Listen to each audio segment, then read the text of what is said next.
something was sitting on me. I couldn't function. You started to become ugly. I was embarrassed of your behavior. Very challenging time. I struggled during that time. You got demons. Let's get them out and get the wife back.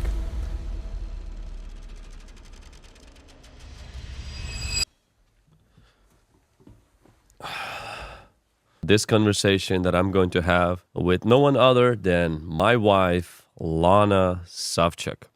የዛሬው ፕሮግራም ያጓጓል ምክንያቱም የክብር እንግዳዬ አድርጌ የጠራኋት ባለቤቴ ሚስቴን ነው። ላና ሳፍቼክ ያደገችው በሞስኮ ራሺያ ሀገር ውስጥ ነው። እስኪ በመጀመሪያ ክርስቲያን ከመሆንሽ በፊት የነበረሽን ህይወት አጫውችን። ላና መናገር ጀመረች። በእርግጥ የተወለድኩት ክርስትናን በደንብ በሚያውቁ ቤተሰቦች መካከል ነው። እናትና አባቴ 5 ልጆች አሏቸው። እኔም የመካከለኛ ልጅ ነኝ። እናትና አባቴ በሞስኮ የሚገኘው ቤተክርስቲያን ውስጥ በመጋቢነት ያገለግላሉ። እድሜ ዘመኔን በሙሉ እግዚአብሔርን አውቀዋለሁ። ነገር ግን የኔ አምላክ አድርጌ አልነበረም ያስኩት። አለ አይደለ እንዲሁም የሚመስለኝ የቤተሰቦቼ አምላክ ነው። ከሱ ጋር በግል ህብረት አድርጌ አላውቅም። ይሁን እንጂ ሁሉ ጊዜ ከቤተሰቦቼ ጋር ወደ ቸርች አገልግሎት እሄድ ነበር።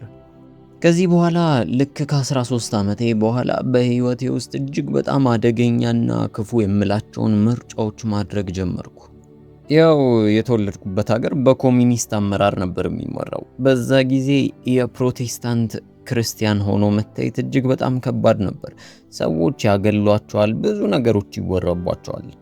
አለ አይደለ ወጣ ያለ ሃይማኖትና ከአሜሪካኖች ወይም ደግሞ ከምዕራባውያን ጋር የሚገናኝ የሚመስል ሃይማኖት አድርገው ነበር የሚስሉት። ብዙሃኑ ያሾፉብናል፣ ያላግጡብናል፣ ይሰድቡናልም ጭምር። አብዛኞቹ ኤቲስት ወይም ደግሞ አምላክ የለሽ ስለነበሩ እግዚአብሔርንም ጠቅልለው ይሳደቡ ነበር።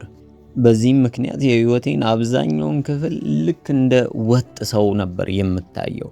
በጓደኞች ወይም በማህበረሰብ ብቻ ሳይሆን በአስተማሪዎች ጭምር እንኳን እገለል ነበር። በማድግበት ጊዜ የተቀባይነት ስሜት ተሰምቶኝ አያውቅም።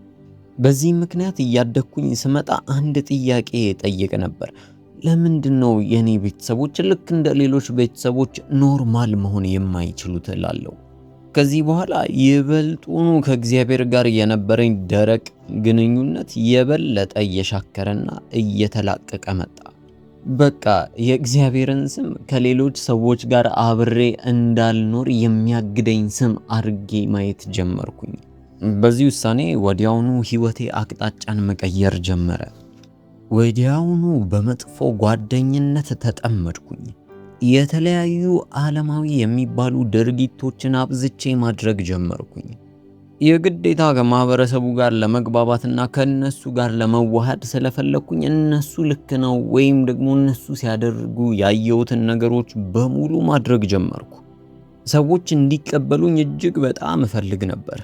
የሚያሳዝነው ግን ይህን ሁሉ እንኳን እያደረግኩኝ ያቺ ወጧ ሴት የሚል ስያሜ ነበረኝ። አስታውሳለሁ አንድ ቀን በጓደኛዬ ቤት ሰብሰብ ብለን ቲቪ እያየን እያለ አንድ የአሜሪካ ሰባኪ በቲቪ መስኮት ውስጥ ብቅ አለ። ይህ አሜሪካዊ ሰባኪ ወንጌልን እየሰበከ ነበር። ያ የሚሰብከው ወንጌል በእንግሊዘኛ ቢሆንም ወደ ራሻይኛ ተቀይሯል። ከዚህ በኋላ እጅግ በጣም ያልጠበቁትና የሚያስደነግጥ ነገር ተፈጠረ። በክፍል ውስጥ ከነበርነው ጓደኛማቾች አንዷ ተነሳችና ጫማዋን አንስታ እላዬ ላይ በፍጥነት ወረወረችው። ድንግጬ አየኋት። ከዚህ በኋላ ይሄ ማለት ያንቺ የማይረባ ሃይማኖት ነው፣ እናንተ ናችሁ እምታበላሹን ብላ ተናገረች። እኔኮ እስከዛ ቀን ድረስ ይህቺ ሴት ጓደኛዬ ትመስለኝ ነበር። ለካ ጫማ አውልቃ እስከ መወርወር ደርሳ ነበር። አስቡት እንግዲህ ይህ የተፈጠረው ገና የ16 ዓመት ልጅ እያለው ነው። በሰዓቱ ምን ሊሰማኝ እንደሚችል አስቡት። እጅግ በጣም ፈራው፣ ደነገጥኩ። የገዛ ጓደኛዬ ተነስታ እስክታጠቃኝ ድረስ ከደረሰ ምን አይነት ሃይማኖት ቢሆን ነው የሚል ሐሳብ ገባብኝ። ደግሞ የሚገርመው እኔ እንኳን በክርስትና ያልጠነከርኩ ሰው ነበርኩኝ። በዛ ሰዓት ግን ምንም አይነት እውነተኛ ጓደኛ እንደሌለኝ ተረዳው። ምንም እንኳን ከሃይማኖቱ ልርቅ በሞክርም በእነሱ አይን ግን አሁንም የዛ ሃይማኖት ተከታይ ነበርኩ። ከጥቂት ዓመት በኋላ ቤተሰቦቼ ወደ አሜሪካ ለመሄድ ወሰኑ። ወደ አሜሪካም በ2005 ዓመተ ምህረት መጣን። በሰዓቱ እጅግ በጣም በሐዘን የተዋጥኩና ብቸኝነት የሚሰማኝ ወጣት ነበርኩ። ውስጤ ጥልቅ ሐዘንና ባዶነት ነበር። ብቻዬን እንኳን ቤት ውስጥ ሆኜ ሶፋ ላይ ተቀምጬ ለረጅም ሰዓታት አለቅስ ነበር። ጨለማ ሕይወቴን ሞልቶታል። የመኖር ትርጉም የጠፋባት ወጣት ሆኛለሁ። ብቸኝነትና ጨለማው በሕይወቴ ላይ የበረታብኝ ጊዜ ነበር። ጊዜ ግን መቼም አልረሳውም። ወደ አሜሪካ ከመምጣታችን የመጨረሻው የአባቴ በራሺያ ውስጥ የነበረው አገልግሎት ላይ ያኔ ነበር እግዚአብሔር ለመጀመሪያ ጊዜ የተገናኘኝ። ጊዜውን ልክ እንደ ትላንትና ነበር የማስታውሰው። በጭንቅላቴ ውስጥ አንድ ትልቅ ጥያቄ ለእግዚአብሔር አቀረብኩለት። እግዚአብሔር ሆይ ለምንድን ነው የሚያመሰግኑህ? ለምንስ እንደዚህ ይዘምራሉ? ይሄ ሁሉ ለምንድን ነው? ምኑም ነገር እየገባኝ አይደለም። ልረዳ አልቻልኩም። ይህን ካልኩኝ በቅጽበት ውስጥ እግዚአብሔር እኔን ያናግረኝ ጀመረ። ቀስ በቀስ የሱ መገኘት መላ ሰውነቴን እየተቆጣጠረው ሲመጣ ተሰማኝ። ጠንካራ የሆነ መገኘት አብሮኝ እንደነበረ ያስታውቃል። ልክ በውሃ ውስጥ እንዳሰመጠኝ ያክል ነበር የተሰማኝ። በቤተ ክርስቲያን ውስጥ የነበረው ሙዚቃ ቀስ በቀስ እየራቀና ጸጥ እያለ መምጣት ጀመረ። የእግዚአብሔር ድምፅ በዚህ ሁሉ ውስጥ ይጎላ ነበር። በስሜም እየጠራኝ ላና እኔ ሕያው ነኝ አለ። ይህንን በሚናገርበት ጊዜ ልክ እንደ ሕፃን ልጅ እየተነፋረቅኩኝ አለቅስ ነበር። ለመጀመሪያ ጊዜ የእግዚአብሔርን መገኘት ለማመደው ነበር። ከዚህ በፊት በፍጹም እንደዚህም ሆነ እንደዚህ ለመሆን አስቤ አላውቅም ነበር። ያ ለኔ የመጀመሪያው መነካት ነበረ። ለእግዚአብሔር መገኘት ለመጀመሪያ ጊዜ ተጋለጥኩኝ። የእግዚአብሔርን ሕያውነት አለመመስከር አልቻልኩም። በእግዚአብሔር ሕልውና ውስጥ ማንም ሰው በእግሮቹ ሊቆም እንደማይችል ያኔ ነው ያወቅኩት። ይሁን እንጂ ይህንን ሁሉ ነገርም ካየው በኋላ ሕይወቴን አሳልፌ ለእግዚአብሔር መስጠት አልቻልኩም ነበር። ይህ ከሆነ ከወር በኋላ ነው ወደ አሜሪካ የሄድ ነው።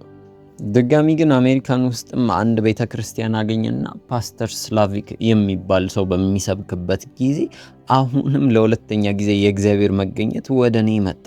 በዚህኛውም ጊዜ ልክ እንደ ቀድሞ ጊዜ በእግሮቼ መቆም አልቻልኩም ነበር። ወህዲያውኑ ወደ ምድር ወደቅኩ። ሰውነቴ ከዳኝ። የሚገርመው ቤተሰቦቼ ምንም አልሆኑም ነበር። ወንድሜ ቆሟል፣ እህቴ ቆማለች። እኔ ብቻ ግን መሬት ከድታኝ ነበር። በእርግጥ በጊዜው ትንሽ አሳፍሮኝ ነበር።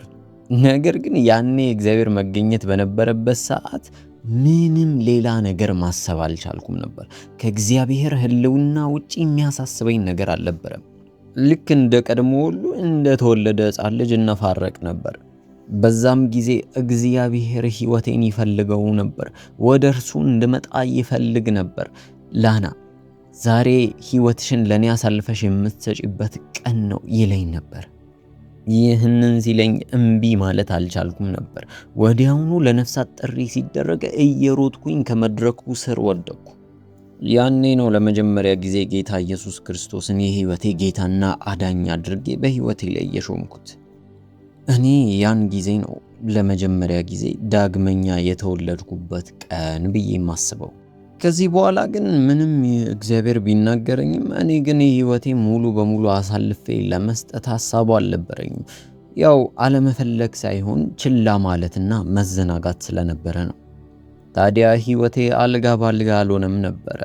በቃ ኃይለኛ የሆነ የድብርት ስሜት ውስጥ መግባት ጀመርኩኝ። ብቸኝነት ይሰማኝ ነበር። አልጸልይም፣ እግዚአብሔርን ቃል አላነብም፣ ምንም ከእግዚአብሔር ጋር ህብረት አላረግም። ስለዚህ በቃ ሕይወቴ ወደ ጨለማ መሄድ ጀመረ። ቀስ በቀስ ኃይለኛ የሆኑ ቅዠቶች ይመጡብኝ ጀመር። ማታ ማታ አልተኛም ማለት ይቻላል። ምክንያቱም የሚያቸው የሚያስፈሩ ነገሮች አያስተኙኝም ነበር። እንዲሁም አንተም ትዝ ይልሃል ብዬ አስባለሁ። አንዳንድ ምሽቶች ላይ እሪ ብዬ አቅልጬ ጮህና አንተ ነበርክ ቀስቅሰ ወደ ራሴ እንድመለስ የምታደርገኝ። ዲያብሎስ እጅግ በጣም ያሰቃየኝና ይበቀለኝ ነበር።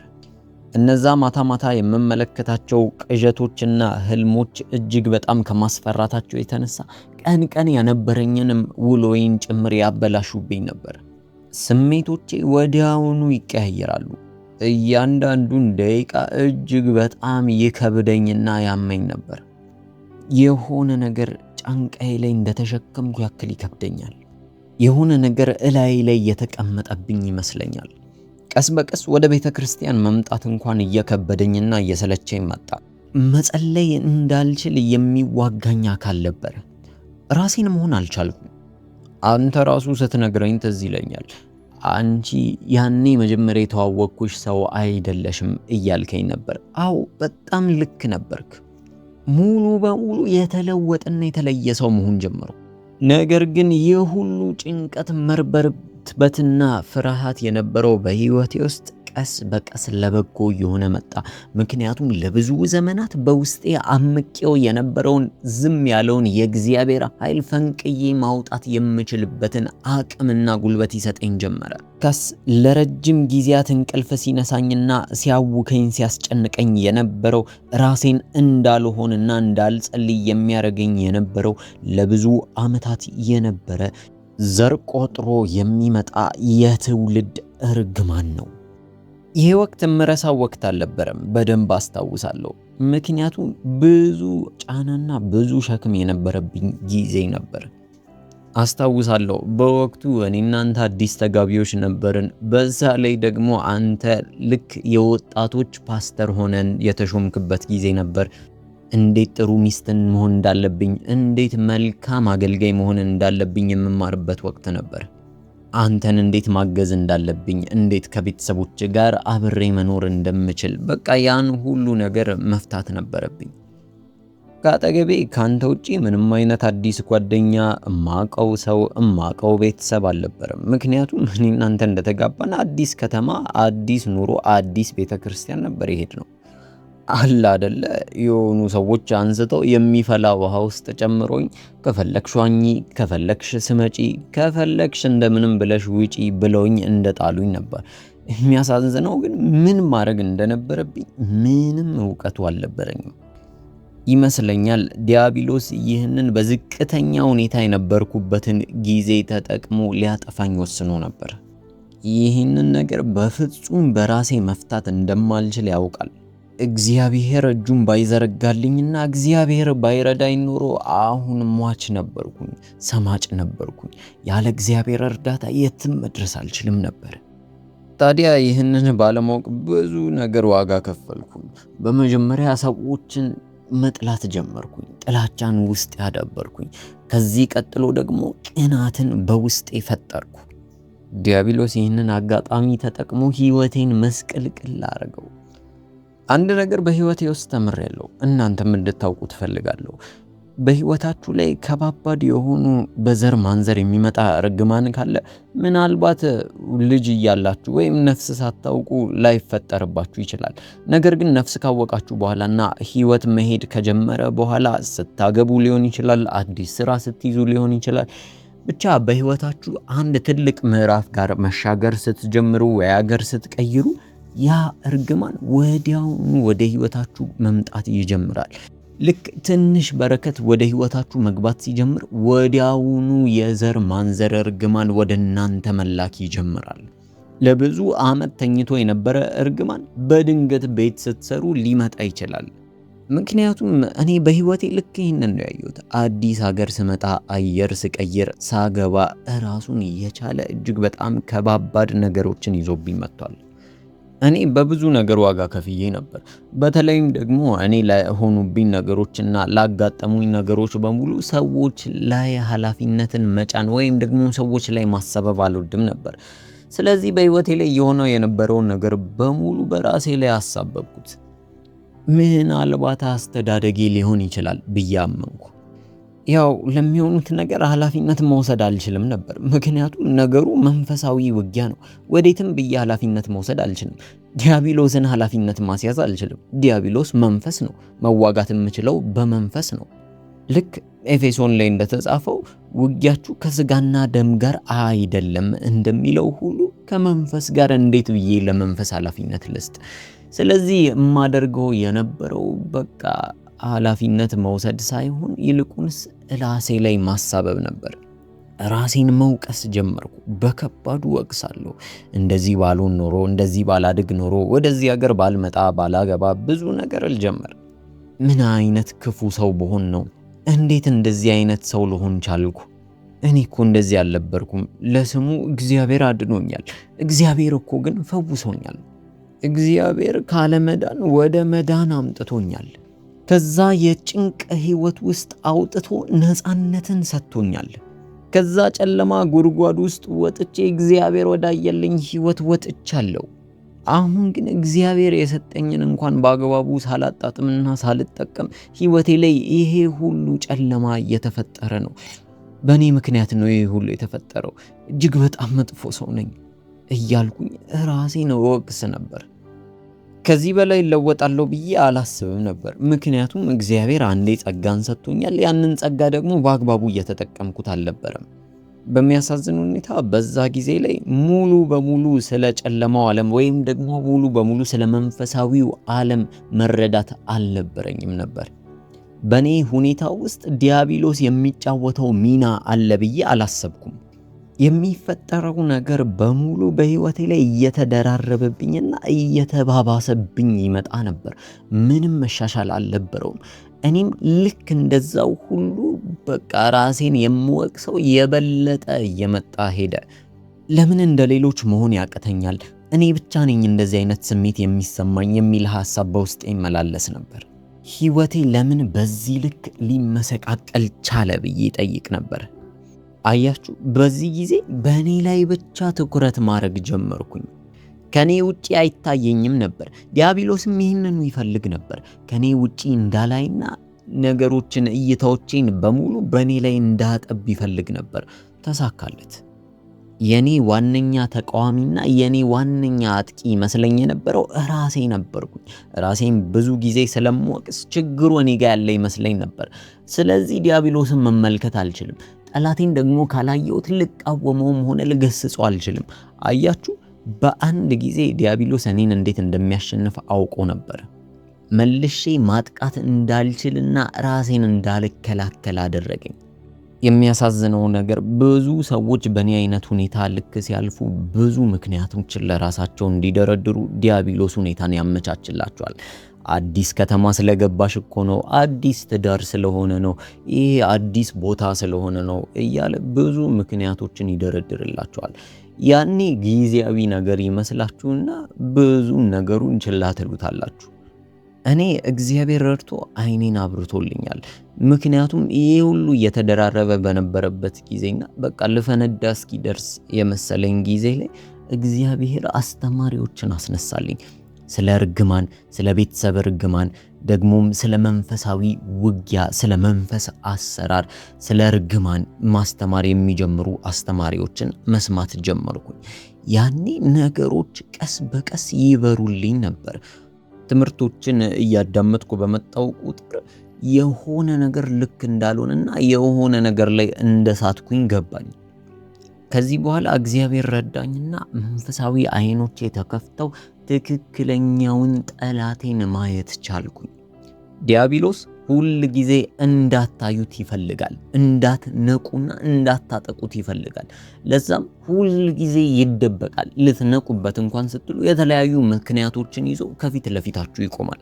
እናንተም ያንን ምክንያት ስትጋፈጡና ስታጠቁ ህይወታችሁን ትጨርሳላችሁ። ትክክለኛው ጠላት ግን ከዛ ምክንያት በስተጀርባ ያለው ነው። ሁል ጊዜ ጠላት መስሎ የሚታየኝ ላይ እየተኮስኩኝ እየተሸወድኩ ነበር። ከዚህ በኋላ የፕሮግራሙ አዘጋጅና ባለቤቷ የሆነው ቭላድ ለላና አሳዛኝ መልስን ሰጣት። አው በእርግጥ ጊዜውን እኔም በደንብ አስታውሳለሁ። ልክ አልነበርኩም። ነገር ግን በጊዜው አንቺ ራስሽን እንድትወቅሺ እኔም የራሴን ሚና ተጫውቻለሁ። ያ ልክ አልነበረም። እውነቱን ለመናገር በሰዓቱ በባህሪሽ እጅግ በጣም አዝኜና ተሰቃይቼ ነበር። በእርግጥ በውጫዊው መልክሽ እጅግ በጣም ቆንጆ ነበርሽ። ነገር ግን ውስጥሽን እኔም በሰዓቱ ስመለከተው እጅግ በጣም አዝን ነበር። በእኔ ላይ እንኳን እጅግ በጣም ብዙ ተለዋዋጭ ጸባይ ነበረሽ። በተለይም ደግሞ ወደ ቤተ ክርስቲያን መሄድ ሳትፈልጊ ስትቀሪና በቤተ ክርስቲያን ላይ ተስፋ የቆረሽበት ጊዜ እጅግ በጣም አሰቃይቶኛል።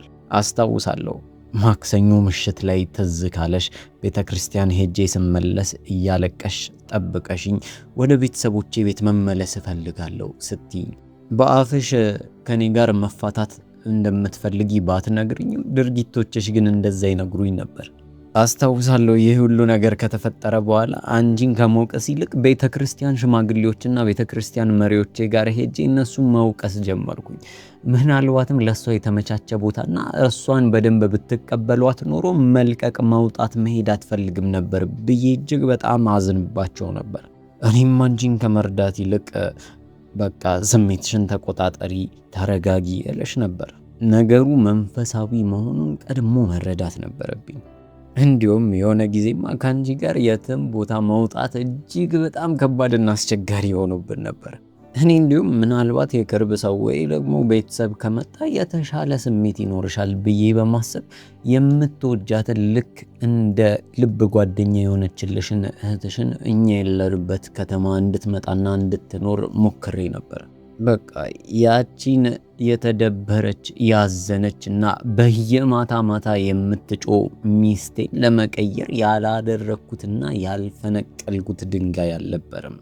ደግሞ የሚገርመው በሰዓቱ የአገልግሎት መሪ ሆኜ የተሾምኩበት ሰዓት ነበር። ነገር ግን ምንም አገልግሎቴ ላይ እንኳን ማተኮር አልቻልኩም። እህትሽ ወደዚህ እንድትመጣ የሞከርኩትና የሄድኩት ርቀት እጅግ በጣም ሩቅ ነበር።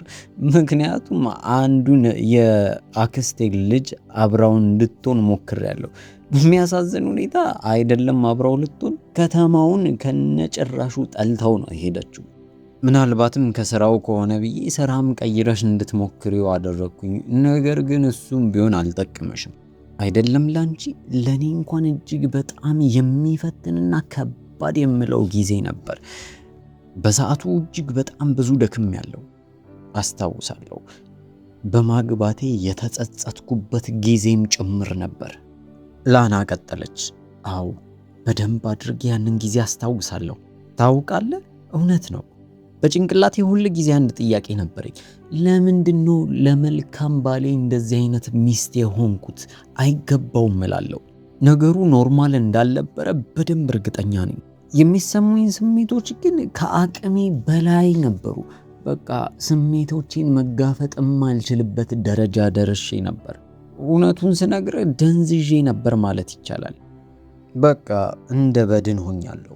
ያው ግን በዚህ መካከል ዲያብሎስም እንዳስብ የሚፈልገው ህይወት ይቀያየራል፣ ህይወት ውጣና ውረድ አለው፣ ሁላችንም በእንደዚህ አይነት መከራና ፈተናን ውስጥ ልናልፍ ግድ ይላል፣ ህይወት መጨረሻዋ እንዲህ ነው ብዬ እንዳስብ ነበር የሚፈልገው። ምንጊዜም አንድ ነገር አስታውሱ፣ ዲያብሎስ እጅግ በጣም ተንኮለኛና ክፉ የክፋት አባት ነው። ሁል ጊዜ በችግሮቻችንና በመከራዎቻችን ተደግፎ አብሮ መጥቶ ህይወታችንን ለማዘበራረቅና ለማመሰቃቀል ዝግጁ ነው። ለረጅም ጊዜ ህይወታችንን እንደዛ ያደርግና እኛ እሱን ማየት እስኪያቅተን ድረስ ይፈትነናል። ከዛ በኋላ በቃ አቅመቢስ እንሆናለን፣ እንደክማለን።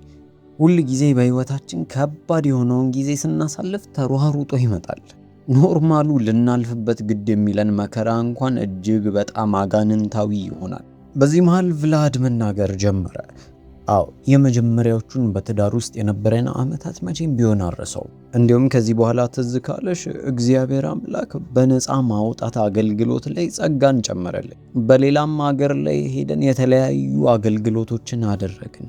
በተለይም ደግሞ ሰዎችን ነፃ የማውጣትና ከአጋንንት እስራት በኢየሱስ ስም የመፍታት አገልግሎት። ይህን ስመለከትም ውስጤ አዲስ ተስፋ ተጫረ። ምክንያቱም በትዳራችን ላይና በቤታችን ውስጥ መፍትሄ እንዳገኘው ያክል ተሰማኝ። በውስጤ አንድ ሀሳብ ነበረ። ውስጥሽ የሆነ አጋንንት አለ፣ ያንን አጋንንት ስናወጣ ትክክለኛዋን ሚስቴን አገኛታለሁ ብዬ ነበር ማስብ። የሚገርመው ግን እኔ እንዳሰብኩት ጮሆ ምንም አይነት አጋንንት ከውስጥሽ አልወጣም። ነገር ግን ነፃ ነሽ፣ ካሁን በኋላ ነፃ ሆነሻል ተባልሽ። እንዲሁም ከዛ በኋላ ወደ ከተማችን ስንመለስ ምናልባት ነፃ መውጣቱ አልሰራም ይሆን የሚል ጥያቄ ውስጤ ነበር። እስቲ ከአንቺ እይታ ደግሞ ንገሪኝ አላት። ላናም መናገር ጀመረች። አዎ እውነቱን ለመናገር ብዙ ለውጥ ነበር። በዛን ጊዜ አንተ ባይመስልህም ነፃ መውጣት ሆነልኝ ነበር። ያው በእርግጥ እኔም አንተም እንዳሰብነው ጮኬ ወይም ደግሞ የሆነ ነገር አድርጌ አጋንንት ከውስጥ ያልወጣ ልክ የእግዚአብሔር ሰው ሲጸልይልኝ ወዲያውኑ በመንፈሴ ስቀበለው ይሰማኝ ነበር። ትዝ ካለህ እንዲሁም ትንቢትም አምጥቶልኝ ነበር። እውነተኛ የሆነ የእግዚአብሔር ቃል ላይ የተመረኮዘ ትንቢት ትዝ ይለኛል። የዛን ቀን ወደ ቤት እንደተመለስን 100% የሆነ ነገር እንደተቀየረ እርግጠኛ ነበርኩ። አዎ ምናልባት ወዲያውኑ ነገሮች ሁሉ ቦታቸውን አልያዙም፣ ወይም ደግሞ ወዲያውኑ ያ ማታ የሚያስጨንቀኝ ነገር አልጠፋም ነበር። ነገር ግን ከሆነ እስራት እንደተፈታ ሰው ያለ ስሜት ተሰማኝ። የሆነ እንደ እስረኛ አርጎ የያዘኝ አካል ለቆኝ እንደሄደ ተሰማኝ። አየህ vlad እንዲህ ነበር የሆነው። ልክ ያ የእግዚአብሔር ሰው መጥቶ ከጸለየልኝ በኋላ አለ አይደለ እግዚአብሔር የሆነ ዳግመኛ እድል እንድጋፈጠውና ያ የሚያጠቃኝን አካል መልሼ እንዳጠቃው ራሴን እንድከላከል እግዚአብሔር ሁለተኛ እድል እየሰጠኝ እንደነበር ነው ማስበው። ከዛ ጸሎት በፊት ምንም አይኖቼም አልተከፈቱም፣ መልሼ ማጥቃትም ሐሳብ አልነበረኝም። በቃ በጨለማ ውስጥ እየተመላለስኩኝ፣ ነገር ግን ልክ እንደውር ነበርኩ። ምንም የማውቀው ነገር አልነበረም። ነገር ግን ልክ ያ ጸሎት ከተጸለየልኝ በኋላ ወዲያውኑ እድል እንዳለኝ ተረዳው። ያኔ እኮ ለራሴ ራሱ መቆም እንደነበረብኝ አይገባኝም ነበር። ትዝ ይለኛል በዛን ጊዜ ሰዎች በቃ ተነስተሽ ተጋፈጩ፣ ተደባደቢው፣ ይሄን አርጊ ያን አታርጊ ይሉኝ ነበር። እኔ ግን አንዷን ጣቴን እንኳን የማንሳት ያክል አቅምም አልነበረኝም። ነፃ ከወጣው በኋላ ግን እግዚአብሔር ዳግመኛ እድልን ብቻ ሳይሆን ኃይል፣ አቅም፣ ብርታት፣ ጉልበትንም አብሮ ሰጠኝ። አለ አይደለ እግዚአብሔር በመንፈሳዊ ዓለም ላይ ሲጨቁነኝ የነበረውን አባረረውና አሁን ተነስቶ የመውጣትና የመጋፈጥ ኃላፊነት ያንቺ ነው ብሎ እንደሰጠኝ ነበር የተሰማኝ። ነፃ መውጣት ደግሞ አዲስ ኪዳንም እንዳደረግኩ ነበር ያወቅኩት። አየ ነፃ መውጣት ማለት እግዚአብሔር ያ የሚያስጨንቅህንና የሚያሳድድን ያሳድደዋል፣ በቃ ያወጣዋል፣ ከህይወት እንዲወጣ ያደርገዋል። ከዛ በኋላ እድልን ይሰጣል። መልሶ እንድትጣላ መልሰ እንድትጋፈጥ እድልን ይሰጣል። ህይወትን እንደ አዲስ የምትገነባበት አቅጣጫ የምትይዝበት የምትስተካከልበት እድል ይሰጣል። አዲስ መሰረትን እንድትይዝ ይደረጋል። እንዲሁም ህይወቴን ሳይ አንድ የመጽሐፍ ቅዱስ ታሪክ ይመሳሰልብኛል። እስራኤሎች ከግብፅ ቀንበርና ከግብፅ ባርነት ልክ ሲወጡ እግዚአብሔር እድልን እየሰጣቸው ነበር። ህይወታቸውን የሚያስተካክሉበትና ቅርጽ የሚያስይዙበትን እድል እየሰጣቸው ነው። አያችሁ፣ ከፈርዖን ባርነት አውጥቷቸዋል። ፈርዖንን ወደዛ ገሸሽ አድርጎታል። ነገር ግን ህይወታቸውን የማስተካከል እድል የነበራቸው ራሳቸው እስራኤሎች ነበሩ። እግዚአብሔር አምላክ የእስራኤል ህዝቦችን ከማሰቡ በፊት እነሱ የፈለጉትን ያክል ቢፍጨረጨሩም ሆነ የተቻላቸውን ያክል ቢያደርጉም እንኳን በፍጹም ነፃ ሊወጡና ሊጋፈጡት አይችሉም ነበር። እግዚአብሔር አምላክ ነፃ ሲያወጣን ከተለያዩ እስራቶችና ከተለያዩ ቀንበሮች፣ ኪዳኖች ይፈታናል። ያ ማለት ግን ከመንፈሳዊ ውጊያ ነፃ ያወጣናል ማለት አይደለም። ነገር ግን ከመንፈስ ቅዱስ ጋር የምንዋጋው መንፈሳዊ ውጊያ የራሳችን ድርሻና የራሳችን ኃላፊነት ነው። የሚገርመው ግን ነፃ መውጣት ሲባል እኔ የሚመስለኝ ግዴታ የሆነ ሰው መጮህ ወይም ደግሞ አጋንንት እየጮኸ እያወራ ከውስጡ የሚወጣ ነበር የሚመስለኝ። እኔም በሰዓቱ የእግዚአብሔር ሰው በሚጸልይልኝ ሰዓት ከውስጤ የሆነ አጋንንት እየጮኸ እየተናገረ ቢወጣ እጅግ በጣም ደስተኛ ያደርገኝ ነበር። ምክንያቱም ለእኔ ነፃ መውጣት ማለት ግዴታ አጋንንት ከውስጥ እየጮኸና እያወራ ሲወጣ ነበር። ያለኔ 100% ማረጋገጫ መሆን የሚችል ነገር ነበር። ነገር ግን እግዚአብሔር ያንን አልፈቀደም። ነገር ግን ወደ ቤቴ ስመለስ የሆነ አዲስ ነገር በህይወቴ እንደጀመረ አውቅ ነበር። ያ ከሳሹና አስጨናቂው አሳዳጁ የለም። አሁን በመንፈስ ቅዱስ እገዛ ተነስቶ መሮጥና ማምለጥ፣ የራሴን መንገድ ማስተካከል የኔው ድርሻና የኔው ኃላፊነት ነው። ወዲያውኑ ውስጤ በተስፋ መሞላት ጀመረ። የሆነ አካል ያበረታታኝ ነበር። አሁን ይህንን መጋፈጥ እችላለሁ የሚል አስተሳሰብ ወዲያውኑ ወደ ውስጤ ገባ። መንፈሳዊ ነገር እየገባኝ መጣ። ወዲያውኑ ጦርነት ውስጥ ገባሁበት። ጦርነቱን እኔም ጀመርኩ፣ ተቀላቀልኩ። ይህ ጦርነት ለየት ያለ ነበር፣ ምክንያቱም በዚህ ጦርነት ውስጥ ብቸኝነት አይሰማኝም። ይልቁንስ እንደኔ ሆኖ ይህንን ጦርነት የሚዋጋ አንድ ግዙፍ አካል አብሮኝ እንደነበረ 100% እርግጠኛ ነበርኩ። ድሮ ሰዎች ሁል ጊዜ ስለኔ የሚያወሩና የማይፈልጉኝ መስሎ ይታየኝ ነበር። ልክ ነፃ ከወጣው በኋላ መንፈስ ቅዱስ ራሱ እንደ መልካም ሰው አድርጎ ይመለከተኝ ነበር። ሰዎች ፊት ስቀርብ መንፈስ ቅዱስ ሞገስን ያስታጥቀኝ ነበር። ዝቅ ስል የወደቅኩ ሲመስለኝ ያበረታታኛል። ትንሽ የሚመስል የእሳት ተስፋ በውስጤ ተለኩሶ ነበር። የአዲስ ተስፋ ጭላንጭል በውስጤ መብላላት ጀመረ። በኋላም ለብዙ ጊዜያት በውሸት የገነባሁትን ግንብ ከመንፈስ ቅዱስ ጋር በመሆን ማፍረስ ጀመርኩ። ያኔ ስለ ራሴ፣ ስለ እግዚአብሔር፣ ስለ ሰዎች፣ አንዳንዴ ደግሞ ለሰዎች ያለኝ የሐሰተኛ አመለካከት በሙሉ ቀስ በቀስ መፍረስ ጀመሩ። ለብቻዬ ሆኜ የመንፈስ ቅዱስን ድምፅ በጥራት ለመስማት እሞክራለሁ፣ እለማመደዋለሁ። በቃ መንፈስ ቅዱስን ወደድኩት። ድምፁን ሳልሰማ መዋል አቃተኝ። እግዚአብሔር ሲጠነቀቅልኝ መመልከት ጀመርኩኝ። በደሙ ይሸፍነኝ ነበር። እግዚአብሔር አምላክ እንደ መልካም ሲያየኝ ስመለከት በቃ ለራሴ ያለኝ አነስተኛ የሆነ ግምት በሙሉ መበታተን ጀመረ። ራሴን እንደ መጥፎና ክፉ ሰው መመልከት አቆምኩኝ። ሁል ጊዜ ለተለት በምሰራበት ወቅት ከመንፈስ ቅዱስ ጋር የማሳልፈውን ጊዜ ይበልጡኑ በጉጉት ጠብቀውና ፈልገው ነበር። አስታውሳለሁ ገና ወደ ስራ ከሄድኩ በኋላ ለ15 ደቂቃ ያክል በመኪና ውስጥ ቁጭልና መጽሐፍ ቅዱሴን ከፍቼ ጮክ ብዬ ለራሴ አነበዋለሁ። እውነቱን ለመናገር ለመስማት እጅግ በጣም ያም ነበር። ግማሹ አካሌ ለምንድን ነው ይህንን የማደርገው? ይሄ እኮ ምንም ጥቅም የለውም፣ ይሄ አይደለም ለኔ የሚያስፈልገው ብሎ ያስባል። ግማሹ አካሌ ደግሞ ይህንን ውጊያ ማሸነፍ እንዳለብኝና በመንፈሳዊ ብርታት መቀጠል እንዳለብኝ ይመክረኛል። የግድ እያልኩኝ ራሴን በእግዚአብሔር ቃል ማስታጠቅ ጀመርኩኝ።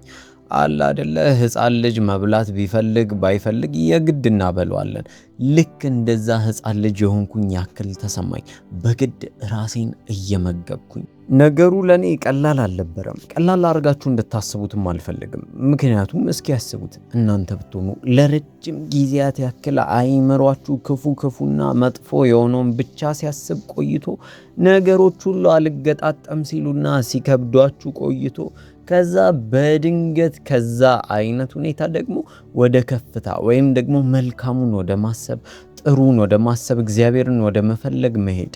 ይሄ እጅግ በጣም ከባድ የሆነ ለውጥ የሚፈልግ ነገር ነው። እግዚአብሔር አቅምና ጉልበት ካልሆናችሁ እጅግ በጣም ከባድ ነው። ደግሞ ያ መልካሙን ስብዕናና መልካሙን ድምፅ ለመጠበቅ የግዴታ መንፈሳዊን ውጊያ መዋጋት ግድ ይላል። ለተወሰኑ ወራት ያክል ከዚህ ነገር ማገገም ነበረብኝ። በነበርኩበት የመንፈሳዊ ውጊያ ውስጥ ብዙ ነገሮች እየተቀየሩና እየስተካከሉ መጡ። ቀስ በቀስ ያ የማያቸው ቅዠቶችና የሚያስፈሩ ህልሞች እየቀነሱ መጡ። ፍርሃቱም ከውስጤ ቀስ በቀስ ሲወጣ ይታወቀኝ ነበር። አያችሁ፣ ልክ ማታ ያ የሚያስጨንቀኝና ፍርሃት የሚያስወርረኝ ልክ የሆነ ነገር ላይ እንዳለብኝ የሚያሰማኝ ስሜት ሲመጣ ወዲያውኑ አፌን እንኳን ማንቀሳቀስ ቢከብደኝ ለመገሰጽ ሞክራለሁ። በቃ ውጊያው ፊት ለፊት መሆን ጀመረ። በተኛውበት ጊዜ ገና አልጋዬን እንደነካውና ውስጥ እንደገባው አጋንንቶች እላይ ላይ ደረቴ ላይ መጥተው ቁጭ ያሉ ያክል ይመስለኝና ይከብደኝ ነበር። የሆነ ጨለማ ዙሪያዬን ሲከበው ይሰማኝ ነበር። ግን እግዚአብሔር ይመስገን በጊዜ ሂደት ይህ ሁሉ እየቀነሰ መጣ። እኔም የበለጠ መገሰጽ ቻልኩኝ። የበለጠ እግዚአብሔርን ቃል እየተሞላውና እየተናገርኩ መጣው። እንዲሁም ይባስ ብሎ ጮክ ብሎ መጸለይን ራሱ ልማድ ያደረኩት። ከጊዜ ሂደት በኋላ እነዛ ፍርሃቶቼ፣ ጭንቀቶቼ፣ የሚያውኩኝ ነገሮች በሙሉ አቆሙ። ለሰዎች የነበረኝን ስሜት ቀስ በቀስ ማስተካከል ጀመርኩኝ። ቅናት፣ ጥላቻ የሚባሉትን ነገሮች በሙሉ በእግዚአብሔር ፊት አመጣውና ንስሐ ገባው። ከዛ በኋላ እግዚአብሔር እንዲያግዘኝ እንዲያስተካክለኝና ጉልበትን እንዲሰጠኝ ለመንኩ። ምክንያቱም እነዚህ የስጋ ስራዎች ነበሩ። ስጋዬንም መግራት ነበረብኝ። ያን ደግሞ ለማድረግ የእግዚአብሔር ጸጋ ሊያግዘኝ ይገባል። እኔም የበለጠ የመንፈስ ቅዱስ ኃይልንና የመንፈስ ቅዱስን መገኘት በተለማመድኩኝ ቁጥር ያ የስጋ ፍሬዎች በሙሉ ቀስ በቀስ ቦታቸውን እየያዙ ይለቁኝና ይሸሹኝ ነበር። ከዚህም በኋላ ለሰዎች የሚኖረኝ ፍቅር በልቤ ውስጥ ይፈስ ነበር። ይሄ መልካም የሆነና እግዚአብሔራዊ የሆነ ፍቅር በልቤ ውስጥ ይፈሳል። ልክ በዚህ መልኩ ነበር የተሰማኝ።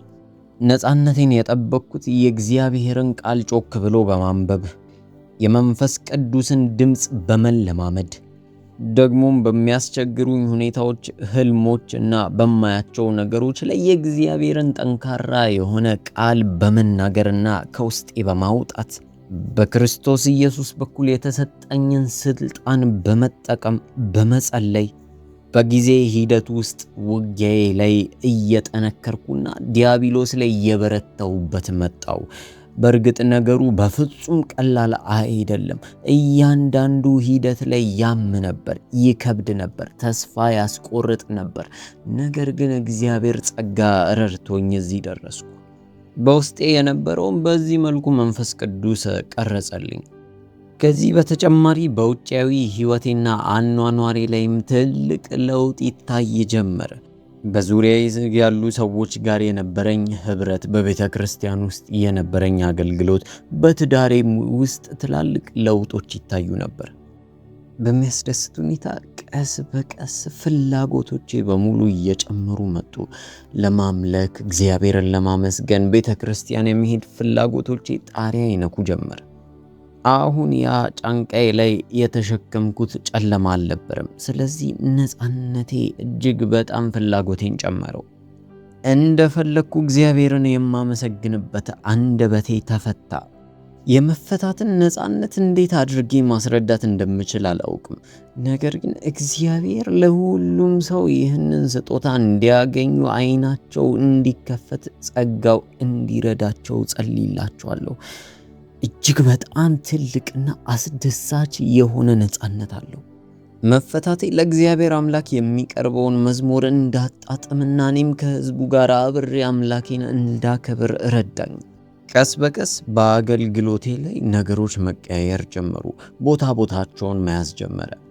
ለመጀመሪያ ጊዜ የራሴን ትንሽዬ የሆነ ቡድን መመስረት ቻልኩኝ። የተለያዩ ሴቶችንም እየጋበዝኩኝ እግዚአብሔር ረድቶኝ አገለግላቸዋለሁ። የአገልግሎቴና ከመንፈስ ቅዱስ ጋር የነበረኝ ህብረት ጣፋጯ ጊዜ ላይ መድረስ ጀመረች። የበለጠ ፍሬያማና በአገልግሎቴ ብዙ ፍሬን የሚያይበት ጊዜ ሆነልኝ። የሚገርመው ነገር በዚህ ከተማ ላይ ምንም አይነት ቤተሰብ አልነበረኝም። እህቴን እንኳን ሳይቀር ወደዚህ ከተማ እንድትመጣና አብራን እንድትኖር ደልለናት ነበር።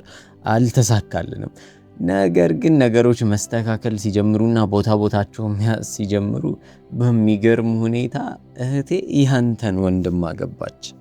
በስተመጨረሻም እኛ ባላሰብነውና ባልገመትነው መንገደኛው ከተማ መታ መኖር ጀምራለች። አሁን ከኔ ጋር በአገልግሎት ተጣምረን ልክ ለኔ እንደ ምሰሶዬ ሆናልኛለች። በአገልግሎቴ ላይ ብቻ ሳይሆን ይልቁንስ በዕለት ተዕለት ኑሮዬም ላይ ልክ እንደ አጋዤ ነች። ብዙ ጊዜ በሷ ላይ ብዙ ኃላፊነቶችን እጥላለሁ። እግዚአብሔር ይመስገን። እሷም እንደ ቤተሰብን እንደ ጓደኛም አሁን ላይ ስላለችኝ እግዚአብሔርን እጅግ አድርጌ አመሰግናለሁ። እግዚአብሔር አሁን ብዙ ነገሮችን በህይወቴ ላይ ቀይሮልኛል። የኛ አገልግሎት በአብዛኛው ሰዎችን ነፃ በማውጣትና የተለያዩ እርግማኖችንና እስራቶችን መስበር ላይ ያተኮረ ነው። ብዙ ሰዎች ይህ ነገር ጥቅሙ አይገባቸውም። ነገር ግን ትላልቅና ሰፊ የሆነ የጠላትን ምሽግ ማስፈረሻ ነው። ብዙ ሰዎች የህይወታቸው ምዕራፍ መቀየር የሚጀምረውና ወደ ተለያየ አቅጣጫ መግባት የሚጀምሩት ልክ ይህንን ነፃ መውጣትና እግዚአብሔር የሚሰጠውን ነፃነት ማግኘት ከሚጀምሩባት ደቂቃ አንስቶ ነው። በመጀመሪያ ምንም ነገር በአገልግሎት ውስጥ መሳተፍም ሆነ በቤተ ክርስቲያን ውስጥ መገልገል አልፈልግም ነበር። አሁን ግን ቤተ ክርስቲያን ውስጥ ካሉ አገልጋዮች ውስጥ ቀድሞ ለመገኘት ሁል ጊዜ የሚታተረው መካከል አንዱ ነኝ። እግዚአብሔር ታሪክን ሲቀይር ሙሉ በሙሉ ይቀይራል። አስታውሳለሁ በግሌ እንኳን አገልግሎት ስጀምር መጀመሪያ ላይ የመረጥኳቸው ሴቶች ብዙ ሰዎች አብረዋቸው ለመሆን እንኳን የማይፈልጉ ሰዎች ነበሩ። ብዙ ሰዎች አይፈልጓቸውም። ብዙ ሰዎች ከነሱ ጋር ጊዜ ማሳለፍ አይፈልጉም ነበር። ልክ እኔ ከጥቂት ዓመታት በፊት እንደነበርኩት ማለት ነው። በዛ መንገዴ ማለፊያ አንዳንድ ጊዜ ለበጎ ነው ብዬ አስባለሁ። ምክንያቱም አሁን ላይ የሰዎች ህመም እኔንም ይሰማኛል። ብዙዎች ከብዙ አይነት እስራትና ቀንበር እየተፈቱ ነው። ብዙ ሰዎች አሁንም ቢሆን መሪዎችን ይመለከቱና እንደነሱ አይነት ችግር የሌለባቸው ወይም ደግሞ በብዙ ፈተናና እሳት ውስጥ ያለፉ አይመስሏቸውም። ነገር ግን አይደለም። ብዙ መሪዎች የሚሰሩት በብዙ ፈተናዎችና በብዙ ኃይለኛ ማቃጠል ባለው እሳት ውስጥ ተፈትነው ነው። ብዙ ጊዜ ልክ እንደኛ አይነት አገልጋዮች እንደዚህ አይነት ህመሞችን ስለምንቀብራቸው ውጪ ላይ አያስታውቁም። ያንን ያለፍንም አንመስልም። ብዙ ጊዜ የተለያዩ ቤተክርስቲያኖች ሲፈራርሱ ደግሞም ትዳሮች ሲበተኑ የአገልጋዮቹ ህይወት ይገርመናል። ምን አይነት ዘብጥያ ውስጥ ቢሆኑ ነበር ብለን እናስባለን። ነገር ግን አሁንም ቢሆን ብዙ አገልጋዮች በዚህ የህይወት ጎዳና እያለፉ ነው። በእርግጥ ሁሉም ነገር መንፈሳዊ ነው፣ ሁሉም ነገር የጠላት ጥቃት ነው ማለት አንችልም። አንዳንድ ጊዜ እኛ ራሳችን ሆን ብለን እያወቅን የምንሳሳታቸው ስህተቶች ወደዚህ ያመሩናል። አንዳንድ ጊዜ መፍታት እንዳለብንም እያወቅን መፍታት የእግዚአብሔር ፈቃድ እንደሆነ እያወቅን ነገር ግን ነገሩን ችላ ብለን የሆነው ይሁን ብለን ዝም ስንል ያኔ በገዛ እጃችን በራሳችን ኃላፊነት ወስደን ነገሩን እናበላሻለን። ይህ እንዳለ ሆኖ ብዙ የትውልድ እርግማኖችና ቀንበሮችን ልንሰብራቸው ይገባል። የተለያዩ አጋንንቶችን ልናስወጣና ልናባረር ይገባል። የጠላትን ምሽግ አሁንም ቢሆን በጸሎትና በጾም ልንሰባብረው ልናፈራርሰው ይገባል። ከዚህ በኋላ እግዚአብሔር ሳላስበው ቀስ በቀስ ወደ ተሻለና ከፍ ወዳለ ስፍራ አስቀመጠኝ። አንድ ጊዜ ከሩቅ ከተማ አንድ ሴት በእኛ ለመገልገል ወደኛ መጣች። ይቺ ሴት ብቻዋን አልነበረም የመጣችው። ይልቁንስ ከባለቤቷ ጋር ለማማከር አገልግሎት ወደ እኔ ቢሮ መጡ። እንድጸልይላቸውም ጠየቁኝ። በጸሎት ሰዓት ብቻዬን መሆን ስላልፈለኩኝ አንድ አብራን የምታገለግል ሴት ጠራውና ልንጸልይላቸው ፈቃደኛ ሆነን ጸሎታችንን ጀመርን። በሚገርም ሁኔታ እጆቼን ልክ እሷ ራስ ላይ እንደ ጫንኩኝ ባልጠበቅኩት ሁኔታ አጋንንት እየጮኸ መውጣት ጀመረ። ሁኔታው ለኔ እጅግ በጣም አዲስና ምን ማድረግ እንደነበረብኝ እንኳን የማላቅበት ስፍራ ላይ ነበርኩ። በቃ ወዲያውኑ በውስጤ እግዚአብሔር ሆይ ምንድነው ማድረግ ያለብኝ ነበር። ከዛ በኋላ ግን አንድ ነገር አገናዘብኩኝ። አሁን ወደፊት ተራምጃለሁ፣ ወደ ኋላ መመለስ አልችልም። መንፈስ ቅዱስ የጀመረውን ስራ የግድ መጨረስ አለብኝ። ምክንያቱም ይህ የመንፈስ ቅዱስ ስራ ነው፣ ችላ ልለው የሚገባ ነገር አይደለም። ወዲያውኑ በቃ ስራዬ ብዬ ያ አጋንንት እስኪጮህና እስኪወጣ ድረስ መጸለይ ጀመርኩኝ። ከዚህ በኋላ ወዲያውኑ ወደ መሬት ወደቀች። ቆይታ ደግሞ ከመሬት ተነሳች። ነፃ እንደሆነችና ብዙ ነገር እንደቀለለላት ተሰማትና ነገረችን። ይህንን ስሰማ ማመን አልቻልኩም ነበር። እጅግ በጣም ተደነቅኩኝ። እግዚአብሔር እኔን ሰው ብሎ ሰው አርጎ መርጦ ይህንን ታላቅ ስራ በእኔ ላይ ሲሰራ ማየት ለእኔ እጅግ በጣም አስገራሚ ነበር። ይህ ይሆናል ብዬ በፍጹም ጠብቄ አላውቅም። ከዚህ በኋላ የአንድ ጊዜ ክስተት ብቻ ሳይሆን እየተደጋገመ የሚመጣ ክስተት መሆን ጀመረ። የሚገርመው ነገር እግዚአብሔር አምኖኝ ለብዙ ሰዎች መድረስ እንድችልና ብዙ ሰዎች ጋር እንዳገለግል በሮችንና እድሎችን ከፈተልኝ። በኋላም እግዚአብሔር የህይወታችንን አንዱና ትልቅ የሆነውን ስጦታ ወንድ ልጃችንን ቤቢ ሳሚን ሰጠን።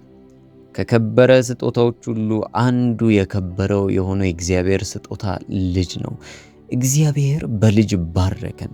ለኛ በህይወታችን አዲስ ምዕራፍ እንደመጀመር ነበር። ትልቁ ባርኮታችን ነው።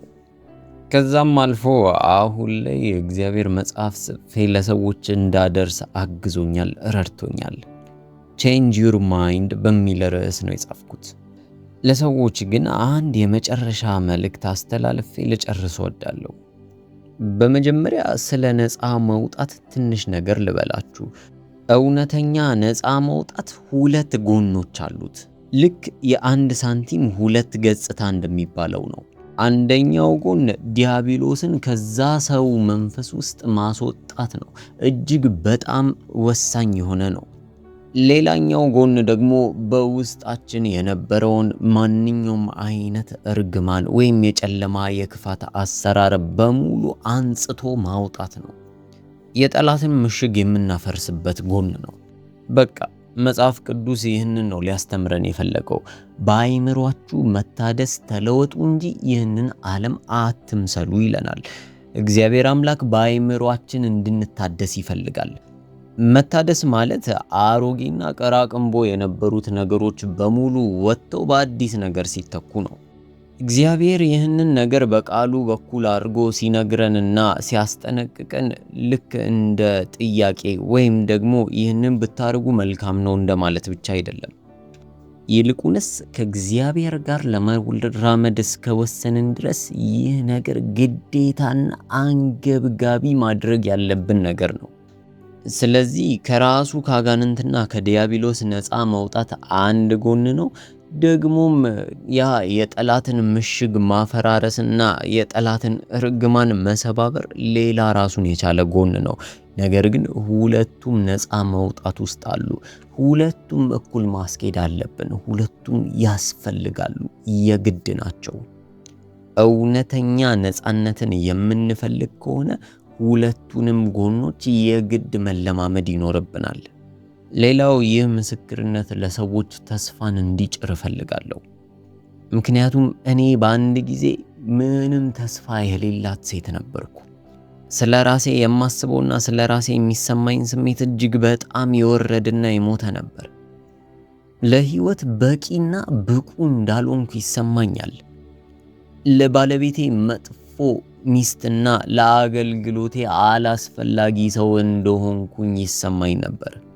ነገር ግን ቀስ በቀስ በጊዜ ሂደት መንፈስ ቅዱስ በውስጤ ትልቅ ተስፋን ጫረልኝ።